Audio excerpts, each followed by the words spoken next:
Okay, I want to start off by giving all praises to Yahweh, Ba'ashem, Yahweh Shai, Ba'ashem, Rakah Kwadash. Double honors to the apostles and elders of Great Millstone, who teacheth the Bible in 100% truth, and shalom to the hopeful elect of the 12 tribes of Israel, especially the 144,000, consisting of the Negroes, Latinos, and Native Americans in the land of the Americas, as well as the speckled bird, the Israelite foreigners living amongst the other nations. Shalom to you. Okay, today's topic, as you can see on the screen, it says here, what is a biblical new moon? But before I get into it, I just want to read out, this is Ephesians chapter 6, verse 12. I mean, it's quite well known, as you can see here, verses 10 on down to 24. You know, it's entitled the armor of the Most High. It's Apostle Paul, and just jumping straight to the verse, says here, for we wrestle not against flesh and blood, it says, but against principalities, against powers, against the rulers of the darkness of this world, against spiritual wickedness in high places. So, you know, you speak this truth and people come against you.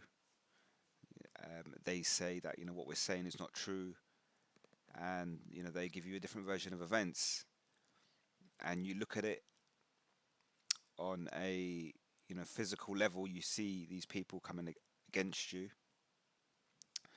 but ultimately this is all controlled by higher powers. It says against the rulers of the darkness of this world, against spiritual wickedness in high places. And so obviously we've explained before that the physical counterpart for the spiritual demon Satan is the nation of Edom.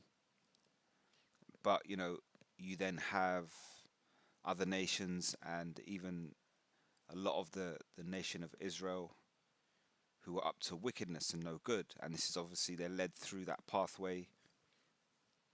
You know, this current kingdom that we live in is an Edomite kingdom. So, you know, these other nations, they follow philosophies of the Edomites, and ultimately that takes them, you know, through.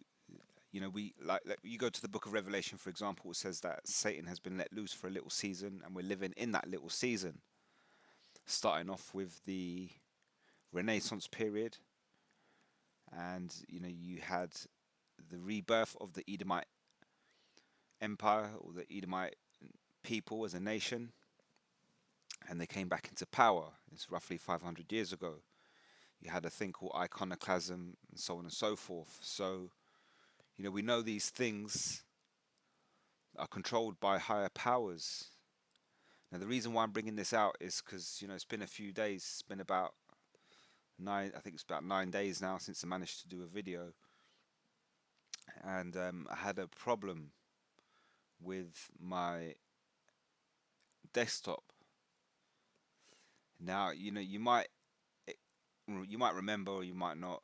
You know, about 3 months ago, I mentioned that, you know, someone I know, he believes in Yahweh, Ba'ashem, Yahweh Shai, believes in the truth, and you know, all that. And he donated me a desktop. And what he said to me at the time was, you know, I'll give you a desktop. You know, he runs a data center, so he's got access to, you know, equipment. And so he said, look, I'll give you a desktop, get me a mouse, get me a keyboard, um, you know, all the bits and pieces. And, you know, the reason why he gave it to me was obviously to help me make the videos. And obviously, you know, because I told him I was struggling with the phone, so on and so forth. So he hooked me up. And now what he said to me at the time was, oh, you know, if you get any problems, just call me. And what he doesn't realize is, by saying that, you know, he opens a huge window of opportunity for the spiritual wickedness in a high place to do its thing. So, like, you know, you can, you know, I'll say it like this, you know, you don't know the truth. Let's just say you don't know the truth before you came to the true understanding of the Bible, of the scriptures. You know, you don't know the truth. So you're in the world, and it says here, the rulers of darkness, you know, against the powers, against the rulers of darkness, Ultimately the ruler of darkness is the Most High, Yahweh, Bashim Yahweh Shai. But the job of bringing the darkness in terms of truth, in terms of understanding to this world, is given to the spiritual demon Satan. And he works on the Edomite empire, or the Edomite people, should I say, because they are designed. They are that vessel fitted perfectly for that. But it obviously has a knock-on effect. So when you don't understand this truth, those those powers don't have to work that hard to keep you in darkness, because you're already in the darkness. And then when you find out the truth, you find out your true nationality that's been kept from you, and then you find out all these mysteries of the scriptures through the men of the Most High, through the prophets, through the true prophets, and then you have understanding. And so now that those spiritual powers have to work harder on you, because now you've come out of the darkness, you've gone into the light, and it has to work harder to draw you back into darkness. Take your mind away from it, make you maybe believe against it, or fall out of belief with it. And that's where these demons can work on your own mind. They can work on the mind of people around you. They can work in things, different bits and pieces. Like my mum used to say to me when I was young, this. I had a car once. She told me this. There's a bad spirit in the car, and I didn't understand what she was talking about, and I wasn't into the truth, and I just thought she was bugging out. And she said, "Nah, you've got this car. It's just got this bad spirit," and then I ended up having all these problems. Crashing the car, then having this problem, that problem, mechanical problem, blah blah blah, and then now you kind of understand. So there's a spirit in everything, and so when you're trying to learn this truth, things come up against you to distract you from it, take you away, pull you back into the world, say back into the darkness. And then when you're not in darkness, but you know the truth, and you then teach the truth, or you speak it, just by speaking it, you're it's all good me knowing the truth. I can have all these secrets in my mind, but you have to speak it to someone. As soon as you speak it, you open the window of opportunity for other people to hear. So now you've increased that voice of truth, and so that now these spiritual powers have to work even harder. They have to keep stepping up the gear because you've stepped up the gear. And so the person who offered me the desktop, what he doesn't realize is obviously he's someone who believes in the Most High. He listens, he watches these videos, he follows GMS, like I told him, and all that kind of stuff. And then that's a certain level of spiritual power that comes against him to try and push him back into the world and away from that belief. But now he's offering me the desktop, and then he says, "Ring me when you got a problem." Well, I'm speaking the truth. I'm speaking it on a public format in terms of the videos. And so what he doesn't realize is over here, the spiritual, the powers, the rulers of darkness of this world, the spiritual wickedness in high places, they're working harder over here than they do over there. Because over here, I know the truth and I'm speaking it publicly. Over there, you know the truth, but you're not speaking it publicly. Now, he done me a great thing. He offered me the desktop. It was 3 months ago. And then, what happened within the first month? The desktop started running slow, and he said, "Oh, look, I should have probably given you a different desktop, probably a better one." So in the end, he got me another desktop. He actually bought a desktop. He bought a new desktop, and so he gave me the desktop. That was month one, problem number one. Month two, problem number two was then the microphone, because now we changed the desktop. Now the microphone doesn't want to work, so we have to buy another microphone. Then we get a third microphone, but the third microphone is worse than the second microphone, so we go back to the second microphone. That was month two. And to month three now, I've had to call him again. Because a few days ago, the screen started messing up. It's coming on, it's going off. I was getting it to work, and then I had to leave the desktop running all night to get to keep the screen on so I could use it the next day. And then the next day I came out and it'd gone off anyway. So I was like, you know what? I just messing around. So I had to ring him, and then he came over, done the diagnostics, blah blah blah. The problem was the monitor. Was it the monitor? Was it the cable? Was it the exit port of the desktop or whatever? I don't know. But it turns out it was the monitor. So then now I've gone through the process, getting a new monitor, setting that up, blah blah blah, X, Y, and Z, and so I'm back. So after all that, this is what I was trying to explain to him. You see, when you put yourself in the aspect of then trying to speak the truth publicly, then you encourage those demons to work harder against you, and that's why I'm now phoning you all the time. He said to me, call me if you've got any problems. Yeah, cool.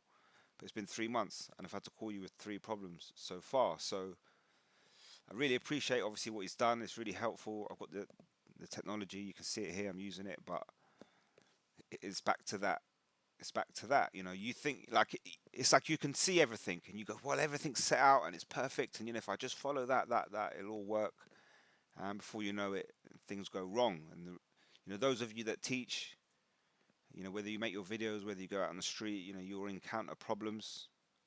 The more truthful, the more accurate your words are, the more demons you'll encounter. And it's because your words are accurate. And if you're supposedly speaking the truth, but it's 2% truthful and 98% wrong, then you're not really going to encounter demons. Nothing's going to stand in your way. You're going to grow, and so on and so forth. So I'm back online, and it's now Sunday evening.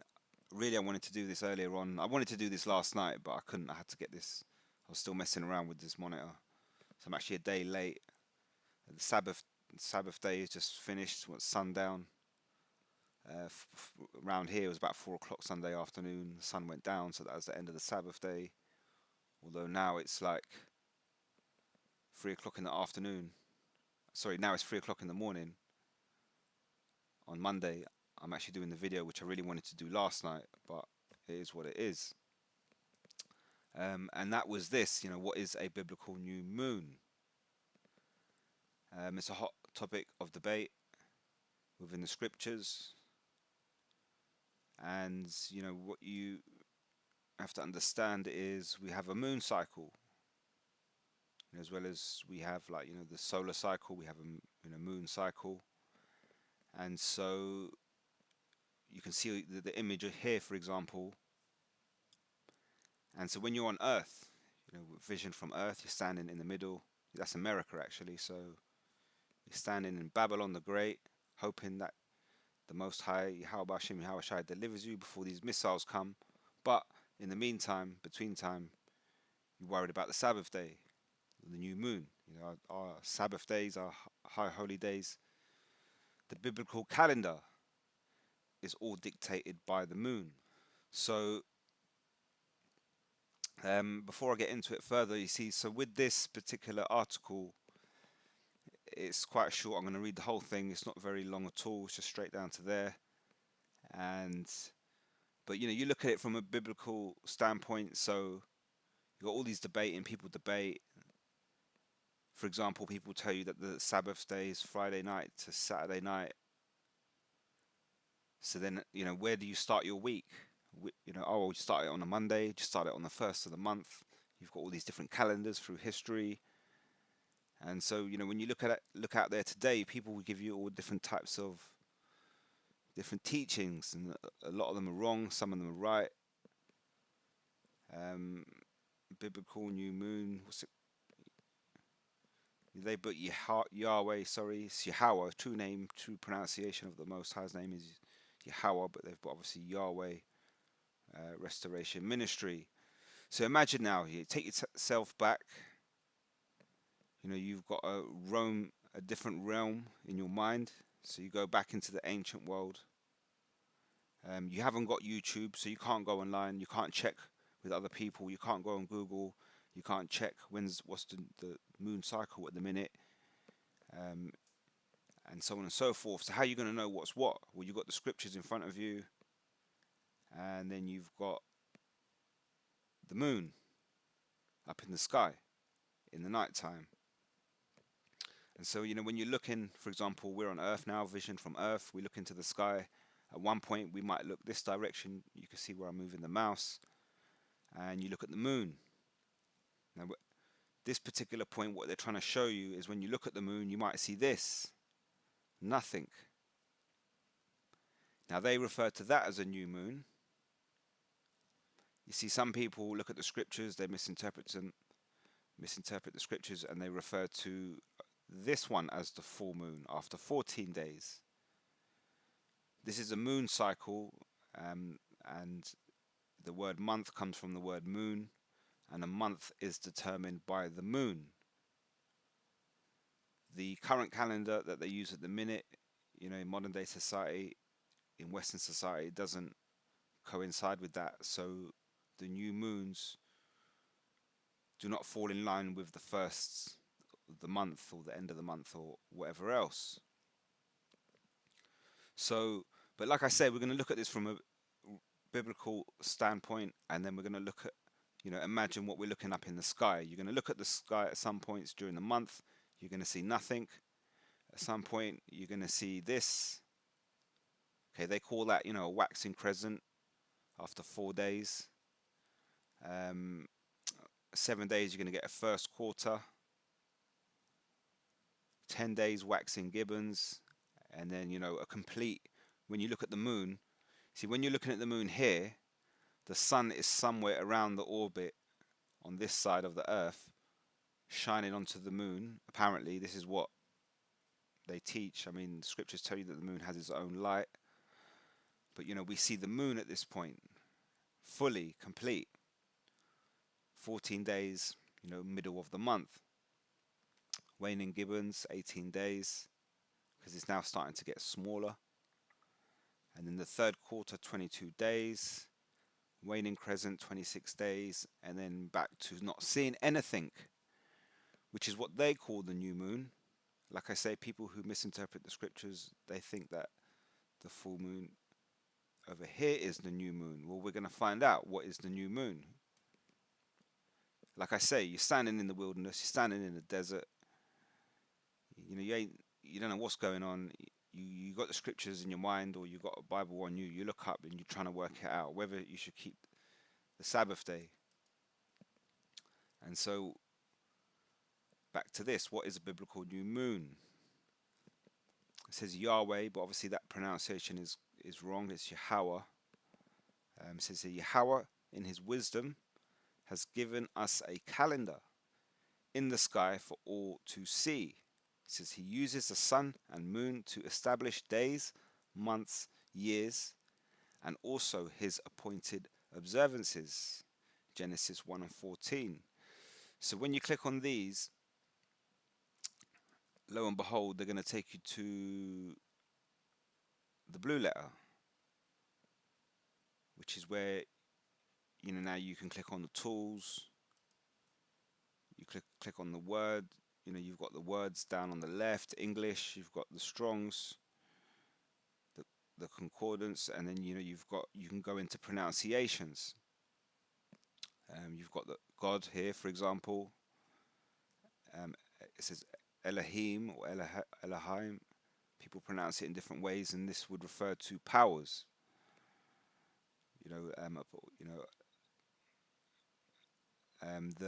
The Haim at the end makes it plural, so that would make it powers, as in angels, for example. But Genesis 1 and 14, and it says, and the Elohim, the powers. I've seen people think that the Elohim is the Most High's name. No, that's not. It's just a Paleo-Hebrew word which denotes to powers. Let me read the full description actually.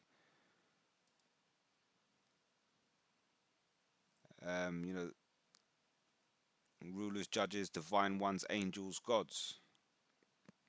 So, you have Yahweh the Most High. He created Yahweh Shai. And then other spiritual beings were created. These were spiritual powers. And then they went forth and took the blueprint from the Most High to create the earth and everything in it.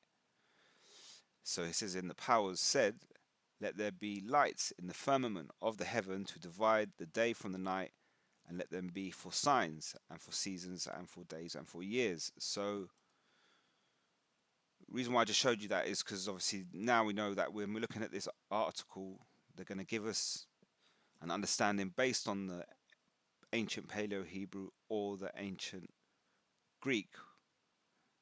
Yeah, because they mentioned Apostle Paul a few times, so they will go into the Greek. And then, so we know that's where their understanding comes from, which is how you're going to understand the scriptures correctly. And remember, you got the understanding of the scriptures. You're in a desert. All you can see is this in the sky every day. You haven't seen anybody for weeks. You don't know when the Sabbath day is, and you just want to observe it. So how do you know? You know what's what. You know, how do you know when the month has gone by, so on and so forth. So you think of a lot of the apostles spent time in prison. For example, Apostle Peter, Apostle Paul. You know, they'd have to keep account of where they, you know, how long have I been here? So one way to do that is you can look up in this. If they were good with it, you could look up in the sky, and they know what day of the week it is, what month, according to the moon. But yeah, so carrying on here, a critical component to his calendar is the new moon, which starts each biblical month. It says Yahweh commanded special offerings on each new moon, and one special new moon is even a feast day called the Feast of Trumpets. This is Isaiah 66 and 23. I'm not going to read all of them just for the sake of time, but I'll leave the link for this in the description box, and knock yourself out. You can go through it at your own will. Yahweh says here uses the new moon to establish modim or commanded observances. As Psalms 104:19. Special offerings were also given on the new moons. 2 Chronicles 2 and 4, 8 and 13, 23 and 31. It says here we find many references to the new moon or beginning of months in the scriptures. It says including the obligation for true worshippers to observe them. So they give you examples, Numbers 10 and 10, 28, 11 to 15, 1 Chronicles 23, 31, 2 Chronicles 2 to 4, 2 Chronicles chapter 2 verse 4, 8, 13, 31 and 3, Ezra 3 and 5, Ezekiel 46 and 1, 3 and 6, and then yeah, I don't know what they're trying to say there, but yeah, Colossians 2 and 16. It says apostolic believers who remained true to his word. Now, apostolic believers are ones that believe in Yahushua but also want to live in the way he lived. You see, when you go to, it says here, we find many references to the new moon or beginning of the months in the scriptures, including the obligation for true worshippers to observe them. To go through these list of scriptures, when you get to Apostle Paul at the end here, Colossians 2 and 16,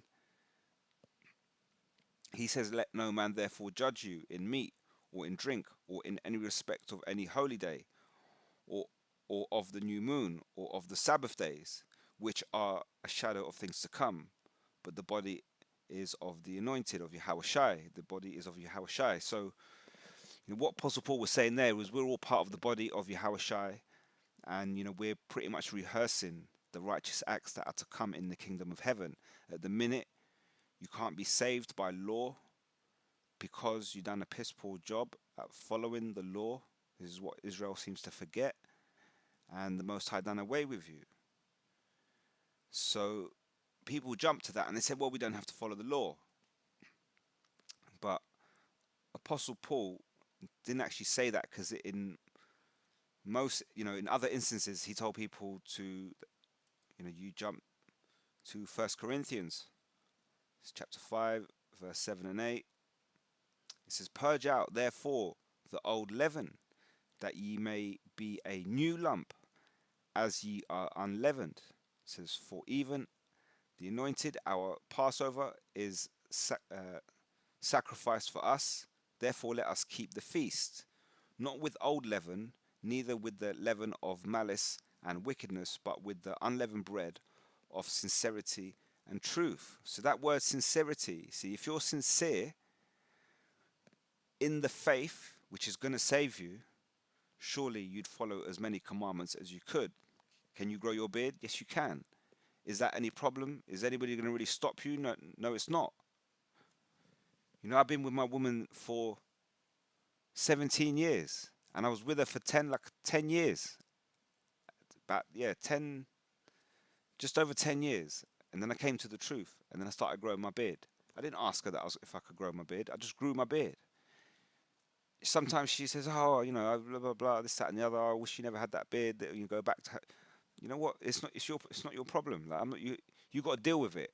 It's whether I should want to have a beard or not, and I've decided to have one. So my point is, now you can say, "Oh, you don't have to keep the beard." Look, Apostle Paul said, you know, even the feast days, you know, don't let no one judge you by it. Oh, we're not under the law, but that's part of the law, and I feel like keeping it, and no one can stop me. So the sincerity within me says, well, I'll just let my beard grow. Then it doesn't have to be, you know, down to my knees. You know, you just grow a short beard. But same thing with the Sabbath day. You know, something happens, you get called in, you have to go to work, you can't really like change it. You know the problem is in this society. You know, you have to work on Esau's clock, on Esau's calendar. So you're working Monday to Friday, Monday to Friday. But the month, the biblical month, goes by the moon. So that's why the beginning of the month is at different times, is not according to the first of the month of the calendar we live in this society. So, for example, you're going to get trapped up sometimes, but you know, don't you know, shoot yourself over it and lose all your faith and just give up on trying to follow the ways of Yahweh Ba'ashim Yahweh Shai. You're going to try at your best, and that's what Apostle Paul's saying. But what people do is they take that and they go, "Oh, we don't have to do anything." We can, and then they just go the complete opposite direction. They end up having sex on a Sabbath day. Oh yeah, it doesn't matter. We're not under the law.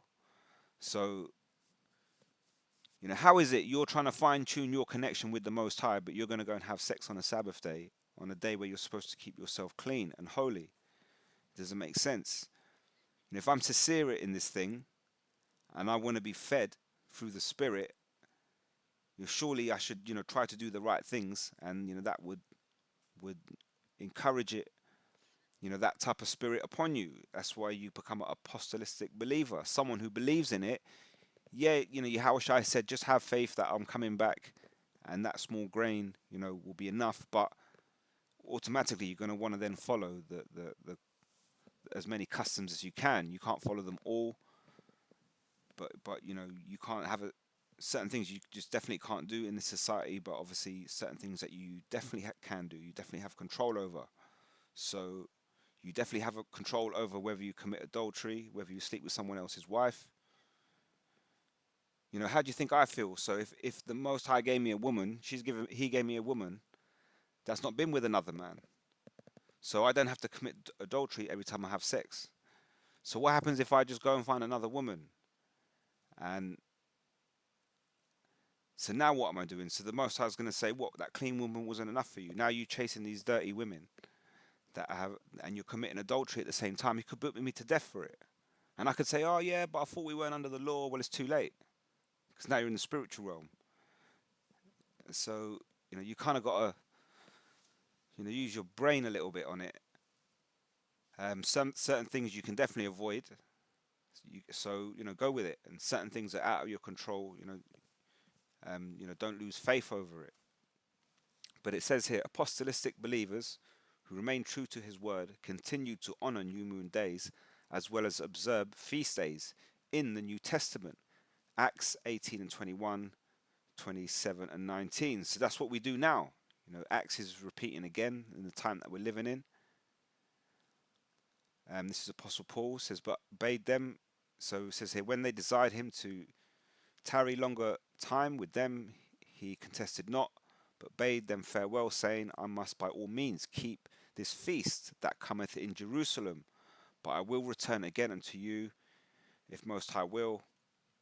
And he sailed from Ephesus. This is Apostle Paul.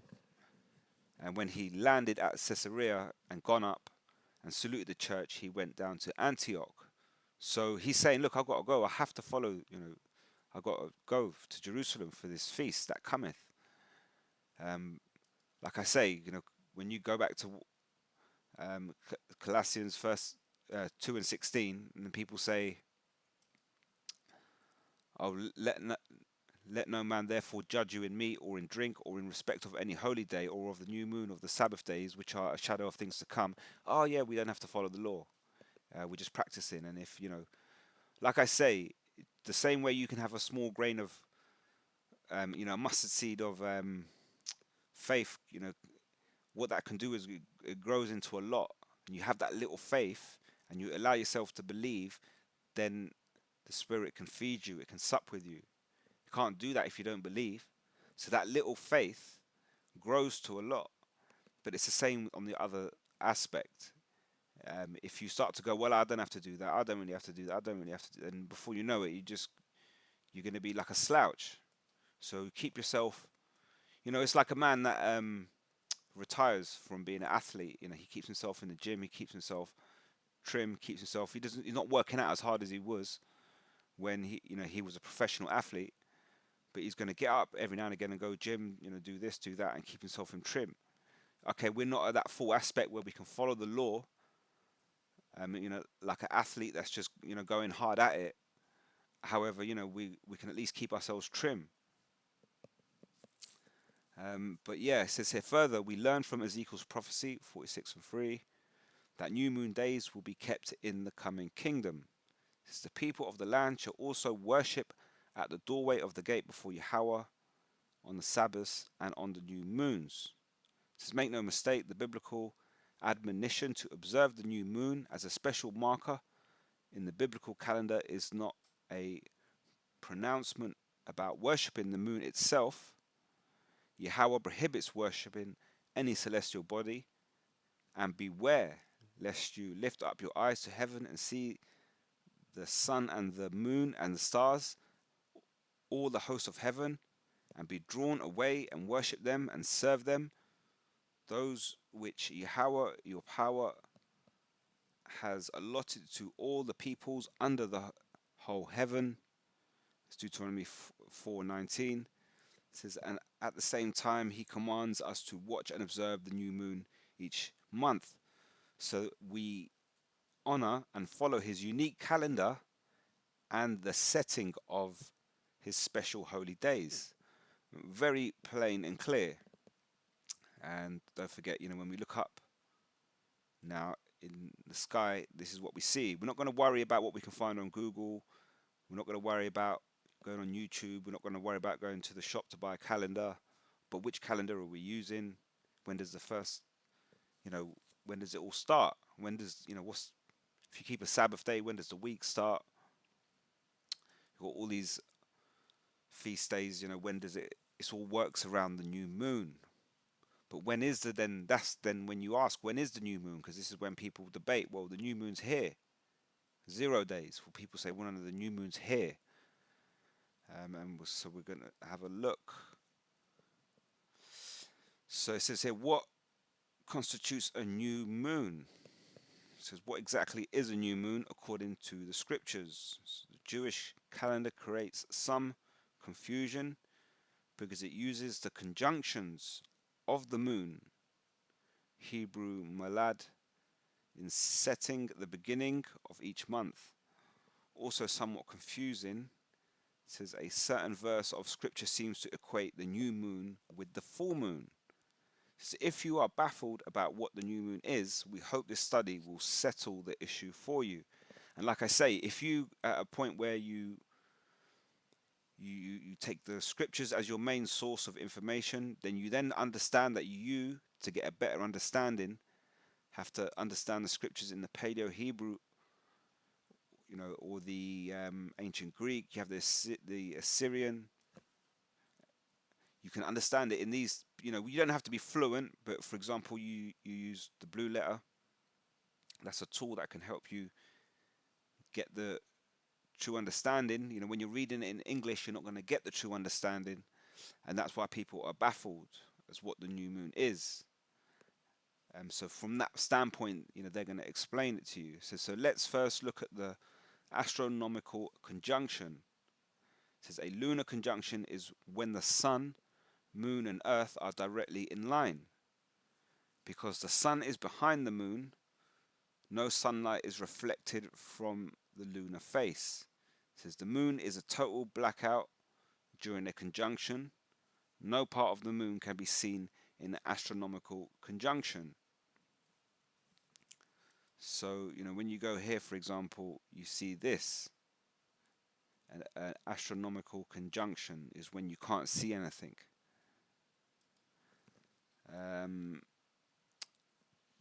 So it says the average wall calendar portrays the conjunction with a large black dot. So when you look at your normal everyday westernized calendar, every now and again you'll see this black dot, and it says and calls it a new moon. It says here, but in reality, it's a no moon when you can't see the moon. It is invisible, and a no moon conjunction is not what the Bible means by a new moon, which we will see. So they're saying, you know, when you have a conjunction, there's a no moon where you can't see it. They call it a new moon, but it says here conjunction is not what the Bible means by new moon. We will see. It says the Bible uses the same Hebrew word for both new moon and month. Therefore, the new moon is linked to and sets the beginning of the month. But on our Gregorian wall calendars, the no moon conjunction, when they give you the black dot, floats all over the 12 calendar months. Modern calendars completely ignore the biblical way of setting the first day of the month by the visual new moon. Even though the word month is derived from the word moon and should be orientated to the moon as it was intended by the Creator. So what they're saying is, you know, you look at a Gregorian calendar, you see these little black dots dotted all over it from month to month, and that's actually signifies the beginning of the new moon, which, according to the Most High Yahweh, Ba'ashim Hawashai, also signifies the beginning of the month, a biblical month. But you see, you live in such a backward society that they got their own calendar and they give you their own first of the month. But you know it's a pile of nonsense, because the first very rarely falls in line with when there's actually the black dot. It's not consistent. So anyway, so carrying on here, it says historically new moon spotters in Israel watched for a thin crescent to establish the beginning of each month. So just quickly jumping back. So this is what they're describing. Historically, you know, our people would look for the thin crescent. That's they're talking about the waxing crescent starting to grow, and that's what he's referring to. The article is.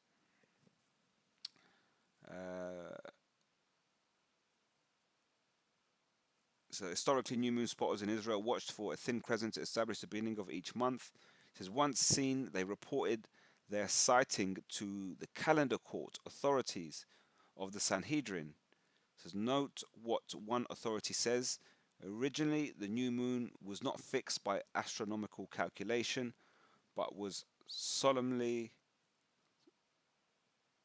proclaimed after witnesses had testified to the reappearance of the crescent of the new moon. That's from the Encyclopedia Judaica, Volume 12, page 1039.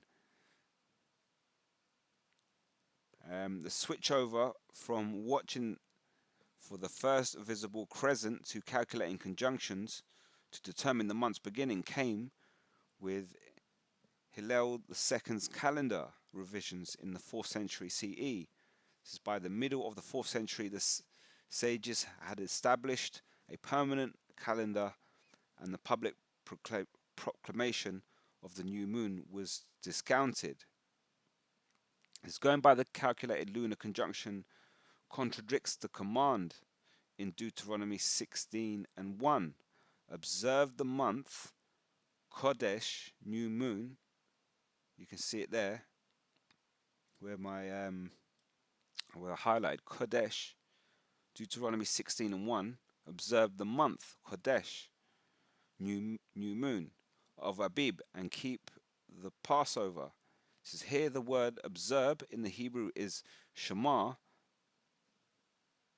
um, and also means look narrowly for. So you got Kadesh, observe, which is the month, and observe is Shema, and also means look narrowly for. Search number 8104 in Strong's. Or or you can get it from the blue letter if you click on there. It says the holiday. Concise Hebrew and Aramaic lexicon defines it as watching in sense of looking. It says Vine's complete expository dictionary of Old and New Testament words includes the definitions mark, watchman, wait, watch, look narrowly. It says the command is to look for, wait for, watch, and mark the new moon. Now this is a different mark, obviously, from what we have in Revelation 13, which is karagma, which is cutting into. But I mean, so you could have I don't know if there is, but you could have a translation of Deuteronomy 16 and 1 where they use the word mark the month, mark the new moon. I don't know if there's one out there, but then you got, someone like Bishop Nate now would jump to it and go, well, look, it has another word for mark, but it's not nothing to do with the mark, obviously. So this is where you got to understand when you're reading in the English, you might have another version that says watch, another one that says wait. So you think, well, which one is it? So you go to the Hebrew, you get the word Shema, and then you see look narrowly for, search. So it's like something's out there and you're waiting for it, and like when you're hunting, it's going to come along at some point. You're just watching and waiting. In a way, we do that with the prophecies. We Shema because we look narrowly, we search for them, we're waiting for them, we expect them to come. We are watchmen of the scriptures, of the prophecies. Says the problem is that you cannot see a moon that is completely black or dark, as it is during a conjunction. It says it would be lunacy sending out new moon watchers on the night of a conjunction to look for a moon they cannot see.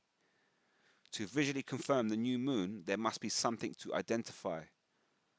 Obviously, the invisible conjunction is not that something.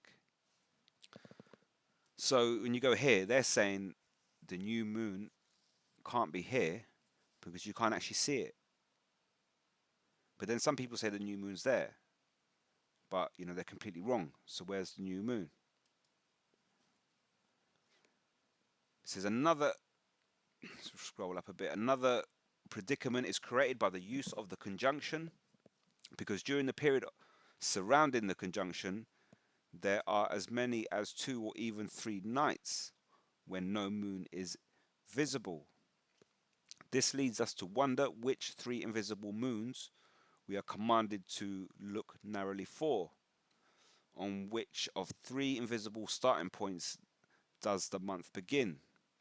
Yahweh's calendar is based on observation. Man's calendar are based on calculation. Goes on to say, no US naval observatory existed in the time of the prophets or the apostles. It says the ancients had to have something tangible to go by that was visible on only one day each month. They needed to see the first thin crescent of a moon as it began its building or waxing phase. It says Philo was a prominent Jewish leader who lived in Alexandria from about 20 BCE to about 50 CE, and it says and was a contemporary of both Yahushua, they've put Yeshua, which is completely wrong. It says the Messiah and Paul. So Philo he was around from 20 years before Yahushua was born, and he died 50 years after Yahushua was born. So about 70 odd years old. Lived through the life of Yahushua, obviously part of the life of Paul, and he was a contemporary. So he says he was aware of what the Savior and his followers considered was the new moon.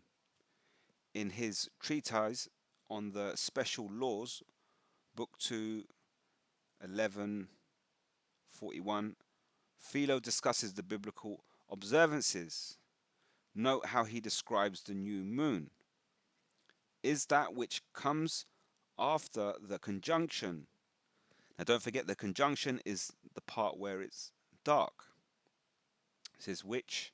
So the new moon is that which comes after the conjunction, which is the day of the new moon in each month. In his detailed discussion of the new moon, Philo describes what constitutes a new moon.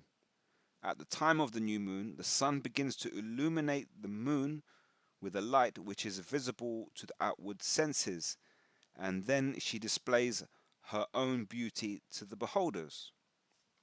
As Philo noted, the new moon, Philo, hope I'm getting that right. It says noted, the new moon follows the conjunction, but is not the conjunction itself. His observation reveals to us what was considered the new moon in Yahushua's day, and what the Savior himself also observed as the new moon. This is all we need to know to realize what still constitutes the biblical new moon today. Does new mean full? So what Philo, who was living at the same time as Yahushua and Apostle Paul, he was a contemporary. I think he studied them or whatever. He made notes on them, and he said, according to these people who follow these biblical observances, they count this, what you see waxing crescent, the first piece, the first appearance of the moon in the month, as the new moon. Not when it's dark, not when it's full, but when they actually see the first appearance on the first night where there's an appearance. But then you have people who also say this is the new moon. Now this is the wackiest, craziest notion of all, but it's just a simple case of misinterpretation. Reading the Bible in English, you will be misled.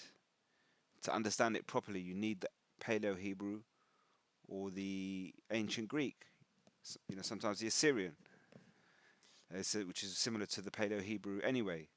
So some read Psalms 81 and 3. Does new mean full? Some read Psalms 81 and 3 and conclude that the new moon is a holy feast day.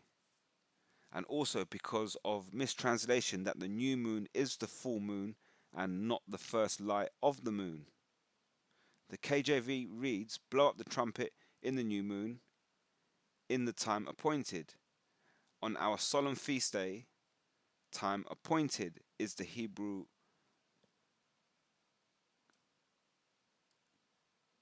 kaka. I think I said that right. Kaha or kasa or kaka, and means to plump, i.e. fill up hollows.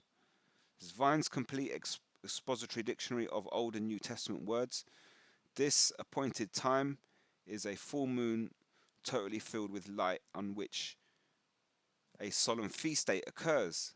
Does that mean the new moon is the full moon? So this is all going around Psalms 81 and 3. It says the New King James and some other translations add to the confusion by not translating Psalms 81 and 3 precisely enough. It says blow the trumpet at the time of the new moon, at the full moon, on our solemn feast day. One immediate problem we note is that nowhere in scripture is the regular monthly new moon referred to as a feast day, nor is it a full moon, as we shall see. Okay, let me just stop there before I move on. They've made a slight error here.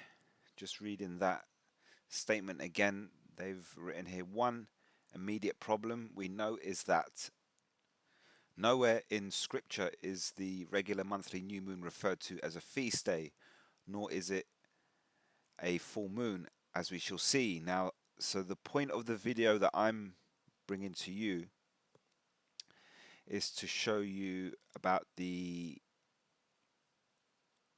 new moon. And so the point I'm going into, what I'm showing you, the biblical new moon is the new moon at this point, when you don't see anything, obviously as we looked into, they more point towards when you see the first slither of the moon for the month. But what I'm also looking at is the point at, some people teach that the new moon is the full moon, which is incorrect. So obviously I'm using this article to do that. They've made the statement that one immediate problem is we know is that nowhere in scripture is the regular monthly new moon referred to as a full moon. They've said that, which is correct, but they've also said it's also not a feast day, which is actually slightly incorrect.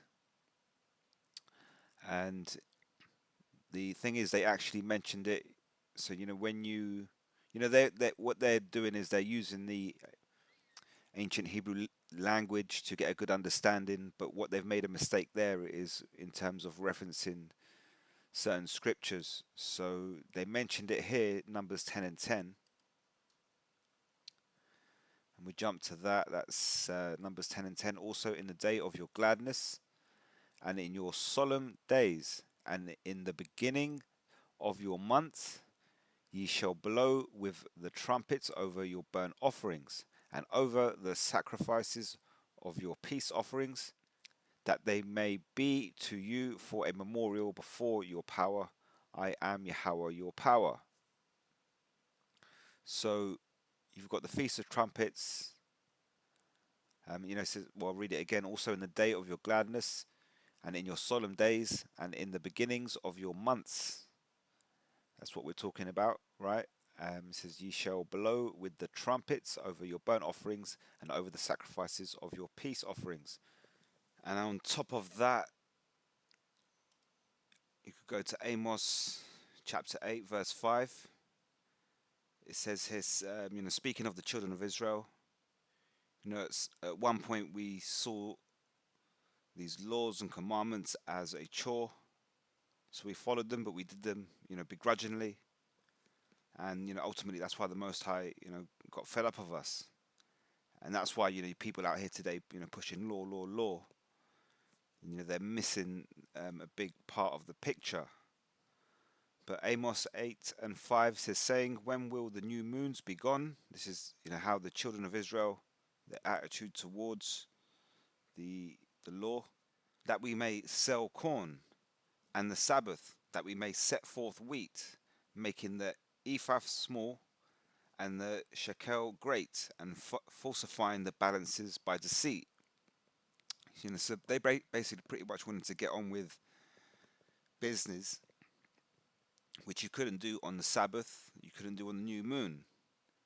And so, all they would do really is just sit there waiting for it to end. So, which is not a holy way of conducting yourself on a Sabbath. The new moon is treated the same as a Sabbath, and so the Sabbath is a feast day, and therefore the new moon is a feast day. So, they made the error.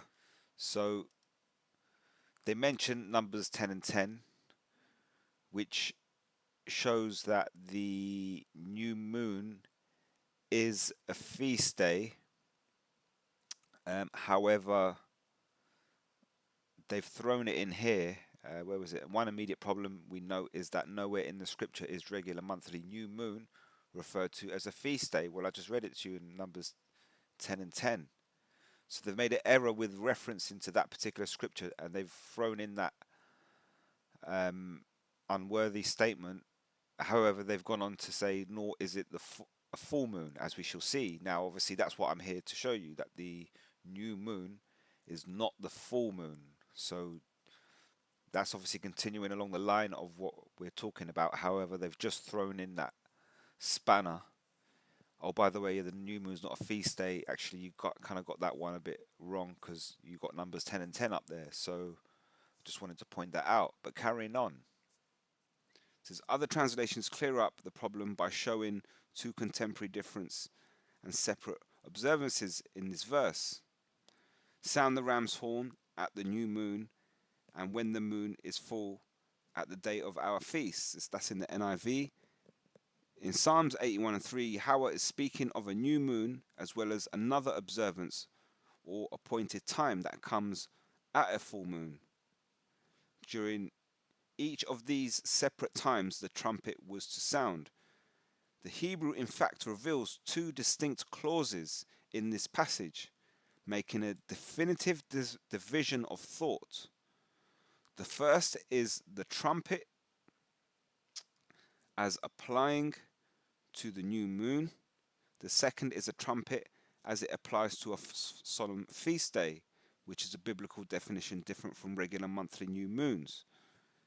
From the biblical Hebraica Stuttgartensia, one would translate Psalms 81 and 3 this way: blow the trumpet at the new moon and in the fullness of the festival day.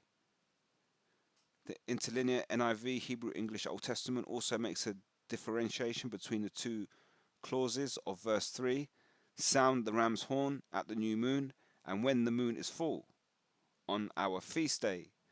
So you see, you read it in the KJV and it seems like it's all blended into one thing, but then you go into the Hebrew, you understand it's the thought process behind what's written is showing two different things. So though that is obviously, as it says here, for example, in the interlinear NIV, Hebrew, English, Old Testament, it makes a differentiation because they understand the division of thought, because they understand the true language. So they put it as sound the ram's horn at the new moon and when the moon is full on our day, on the day of our feast. Says the complete Jewish Bible reads, sound the shofar at Rosh Hodesh, new moon, and at a full moon for the pilgrim feast. The Psalms for today, a new translation from the Hebrews into current English, translates, sound the trumpet at the new moon and at the day of our festival, when the moon is full. So these Hebrew-based translations, that's what they are, show that the new moon is different from the full moon and different from a feast day. The Hebrew shows new moon and full moon are not synonymous. The first is barely visible, which is a new moon. The second is totally visible, which is a full moon. Different words are used for each. So, and they're showing you, if you read it, they even said if you read it in the KJV, you might misinterpret that and say, well, this is all one thing. But no, when you use the Hebrew-based translations, as you got here showing on the screen, those three examples that they've shown, you then understand that the thought behind what is said is referring to different things. And now you separate and stop trying to confuse and muddle up and take the new moon and mix it with the full moon and make them one. You know, that's like there's different levels of understanding, and when you're on that level of understanding, that's bottom of the barrel. You know, you're trying to claim the new moon is at the complete opposite end of the month. You couldn't get further away from the truth, and that says a lot about what's going on in your brain. It says these Hebrew-based translations show that the new moon is different from the full moon and different from a feast day. The Hebrew shows that the new moon and full moon are not synonymous. The first is barely visible, the second totally visible. Different words are used for each. The Hebrew word levana, meaning white, occurs 3 times in Hebrew text and poetically refers to the white brilliance of the full moon.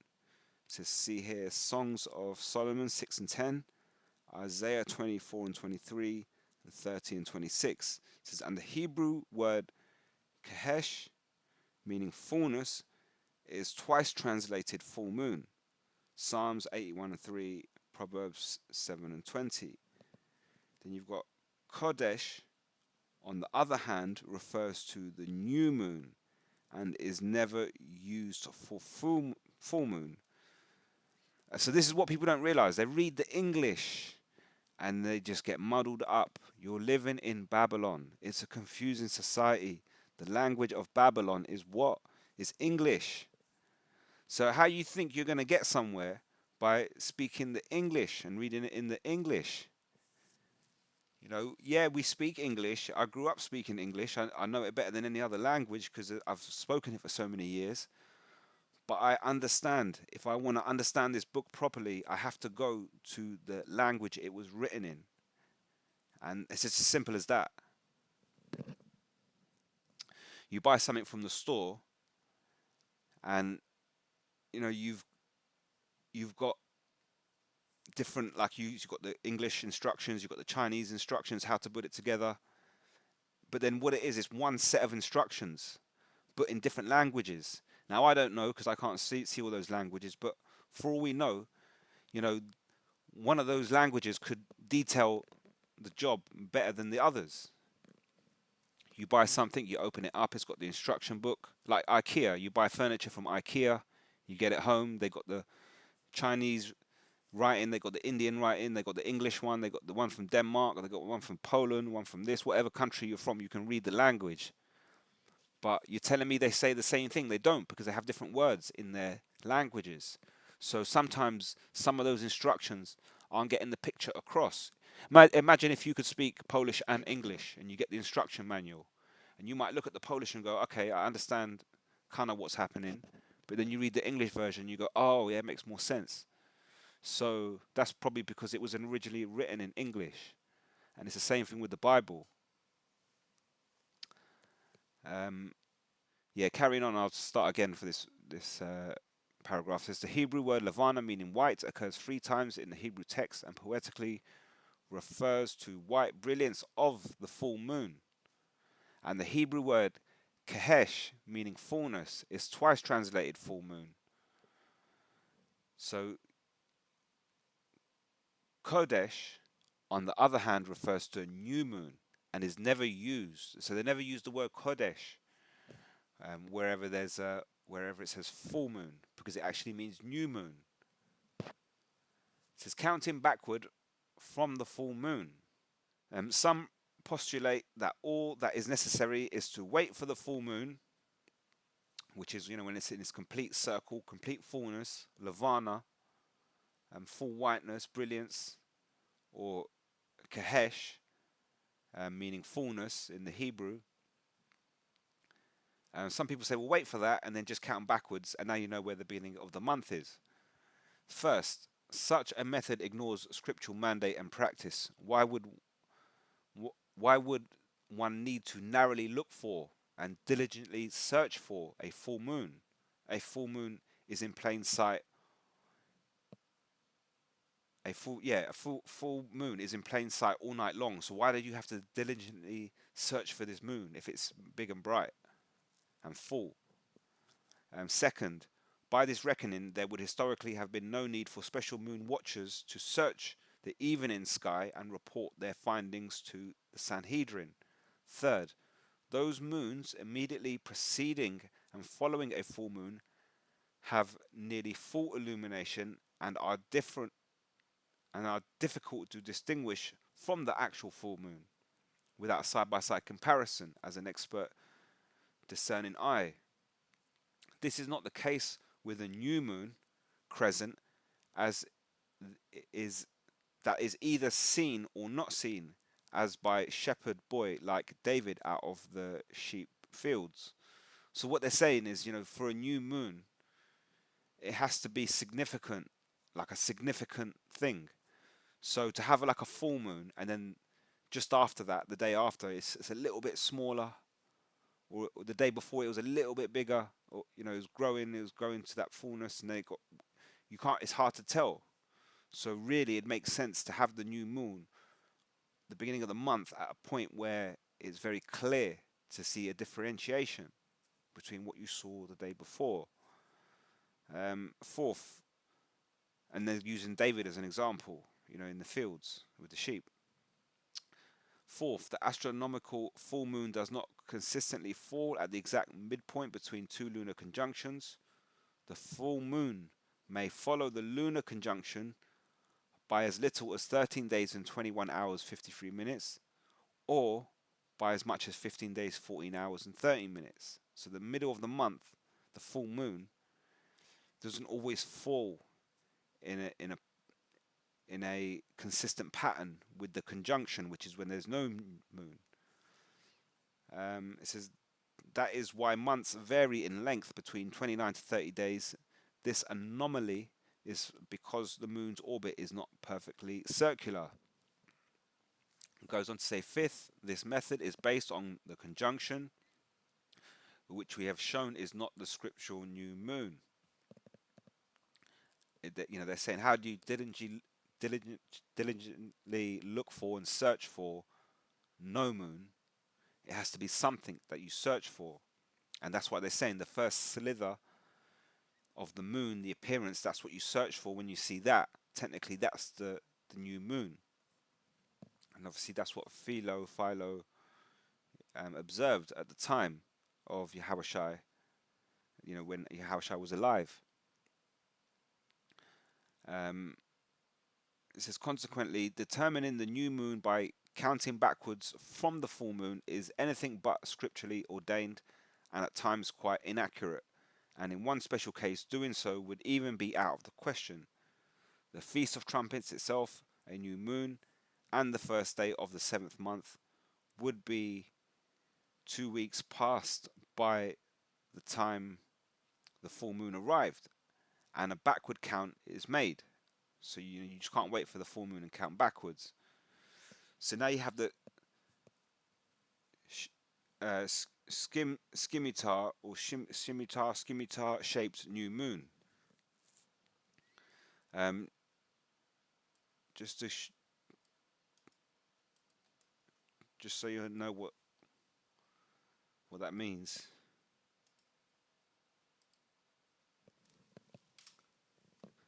So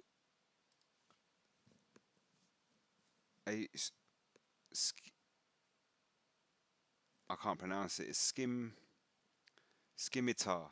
A scimitar is a single-edged sword with a curved blade that is convex and sharp on the outer edge. So you got one of these swords. That's what you call a scimitar. So going back to the article, scimitar-shaped new moon. Scholars who know the Hebrew language also know that the new moon is defined as a thin crescent moon. Vine says, Kodesh means new moon, month. The word refers to the day on which the crescent reappears. The theological word book of the Old Testament says of Kodesh, although this word properly means new moon, it is commonly used as an equivalent to our word month, because the month began when the thin crescent of the new moon was first visible at sunset. And so the word Kodesh, when I make the introduction, we say all praises to Yahweh B'Hashem Yahushai, as well as the Rakat Kwadash, and that's with a Q, Kwadash. That means holy. Rakat, spirit, Kwadash, with a Q, that's holy. But in this instant, it's Kodesh with a C pronunciation, meaning new moon, or as they say here, it's then become the word month because it signifies the beginning of the month. It says the International Standard Bible Encyclopedia says Kodesh means new or fresh. So when you look at this, for example, so now we know, understanding that the new moon is actually Kodesh, which is refreshed or new. On this particular cycle, at what point is it refreshed or new? It's from here, because here you couldn't see it. And now it's back. And when it gets to this point, roughly 14 days, it's full peak. It can't be fresh at that point, but you've been around for a little while. We've been watching you for 2 weeks. And then, give it another 2 weeks. By this time, you've seen this little moon for the whole month. So how is that a refreshed moon? New, fresh, as the Hebrews reckoned their months from the actual first appearance of the young crescent, Kodesh is most frequently translated month. It says the verb form of Kodesh is Hadash, a primitive root meaning to rebuild, renew, repair, refresh. It says this gives us additional proof as to what constitutes a new moon, as a full moon is not in the rebuilding or renewing stage. It is already rebuilt, it's complete and as full as it will get before waning back down to nothing, where it starts to regrow from complete blackness once more. So there you go. So you go to the scriptures, you look up new moon, you'll find the word Kodesh, which is not Quadash, and it means refreshed. So you're standing in the desert. It's been about, I don't know, 3 years since you've seen anybody, and you're wondering, when's the Sabbath day? Is it the beginning of the month? What day? Where are we? And so you look up in the sky, and when you see nothing, okay, that could last for one day. It could last for 2 days. It could last for 3 days, depending on the moon cycle, because it's not, perfectly circular. However, when this appears, you narrowly look for, you search for it, you diligently seeked it, you found it, it's refreshed, it's renewed, and here we go. Now this month, every night you're going to see this moon now for the following month, no doubt about it. And it's proven. And so, according to Gesenius Hebrew Chaldee lexicon, the word Kadesh derives from a word which means to be new or to polish a sword. Etymologists have observed that the basic sense is that of cutting and polishing, and the significance of newness relates to a polished sword. The new moon resembles a scimitar or curved sword, and that's what I showed you here in this picture. It says the new Brown Driver Briggs. Yeah, I read that one. Sorry. It says an act of worship. So this is the last bit now. It's looking for the new moon crescent each month is, above all, an act of worship. It is axiomatic that we cannot let our worship be done by someone else. James tells us, be doers of the word and not hearers only. It's James 1 and 22. It says, do we have the dedication to go out and search the evening sky for a sliver of moon that is often very difficult to locate, or do we just rely on others in our area or in some other part of the world to do it for us? And don't forget, I think it was Apostle Paul said that we have to work out our own salvation. So you can sit there and go, oh, yeah, but nobody's shown me. But you've got the scriptures. You've got the blue letter. You can go to the Paleo Hebrew. You can go to the ancient Greek. You've got the moon. These things ain't going away. They're there. They'll be there tomorrow. They'll be there next week. They'll be there in 6 months' time. So, you can't say, oh, nobody told me, but it's all there right in front of you. And if I leave the link for this article in the description box, you just bookmark it. And you might forget it in a month's time, 2 months' time, but then it's right here. It's got every little part of it, and it's hard to get around it. But people out there, they teach all sorts of stuff. If somebody doesn't want to teach the true understanding of the MOTB, the digitization of the monetary system and a device being placed under our skin, I can understand that, because I'd say, well, you've probably taken a bag, you don't want to get paid. But when you teach the new moon is here, where the full moon appears, you're just a straight dummy, because Even, I mean, you don't have to be very clever. There's many people in this world that understand what a new moon is. They understand the beginning. They may argue, oh, the new moon is, oh, when you don't see anything, or it's when you see the first slither. Very, very, very few people in this world argue that the full moon is actually when it's a new moon. People outside of the scriptures don't argue that the full moon is a new moon because logically it just doesn't make sense. And these are people that are nowhere near the truth. But if you're in the truth, you claim to know the truth, and then you read the scriptures, you read them in English, you make a fool of yourself. You twist yourself in, the English twisted you up in knots.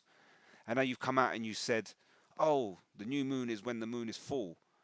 How can somebody couldn't have paid you to do that? Because that is stupidity beyond belief. So that's when we know stupidity is stupidity. Saying the MOTB is anything but the RFID device under the skin, someone's paid you to do that. Saying that the new moon is at this end of the lunar cycle, you're a prat because you've basically read the Bible in English. You thought you got it. You said, yep. Your emotions just ran away with it. And now you're out there preaching, looking like a fool. I did that. I went, I picked up the Bible, I read it in English. You think, oh, yeah, yeah, okay. But then you have to find someone who actually knows what it means. The teacher will then, if it's a good teacher, he'll tell you, look up the Hebrew, look up the Greek. Now, all of a sudden, you don't need the teacher so much because now I can work a lot of stuff out myself. It's very simple and we can all do the same. But, what can I say? So I'm going to leave the link for this in the description box, and I hope that was edifying. Until next time, all praises to Yahweh, Ba'ashim, Yahweh Shai, Ba'ashim, Rakak, Wadash. Until next time, Shalom.